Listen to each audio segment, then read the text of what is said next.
MIT technology review Pakistan के news studio से खुशामदेद। मैं हूं आपका मेजबान GM Shah. News round up का आगाज करते हैं। बुलेटिन के आगाज में आपको बताते हैं कि plan 9 Moroccan centre for innovation and social entrepreneurship के इश्तराक से काम करेगा, जिसके तहत दोनों ममालिक के दरमियान न सिर्फ मल्टीपल प्रोग्राम्स का तबादला होगा बल्कि एंटरप्रेन्योरशिप के हवाले से एक दूसरे से सीखने का मौका भी मिलेगा। इस हवाले से पंजाब इंफॉर्मेशन टेक्नोलॉजी बोर्ड के चेयरमैन और प्लान 9 के फाउंडर डॉक्टर उमर सैफ का कहना है कि इस तरह के इश्तराक से पाकिस्तानी स्टार्टअप्स की हौसला अफजाई होने के साथ साथ बैनुल अक़वामी एक्सपोजर्स भी मिलेगा, जिससे पाकिस्तान में बैरूनी सरमायाकारी के इम्कानात मजीद रोशन होंगे। और नाजरीन, आपको बताते हैं कि मेडिकल तलबा के लिए मजीद आसानियां पैदा की जा रही हैं।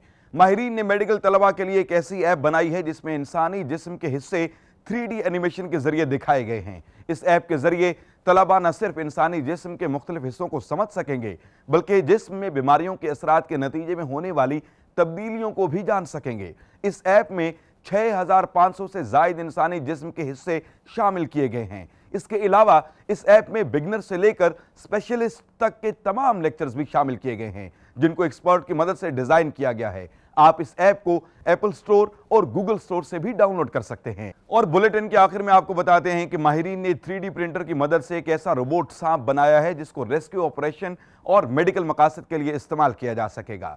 ये रोबोट बआसानी गैर सतही मकामात पर चलने के अलावा पानी में भी तैरने की सलाहियत रखता है।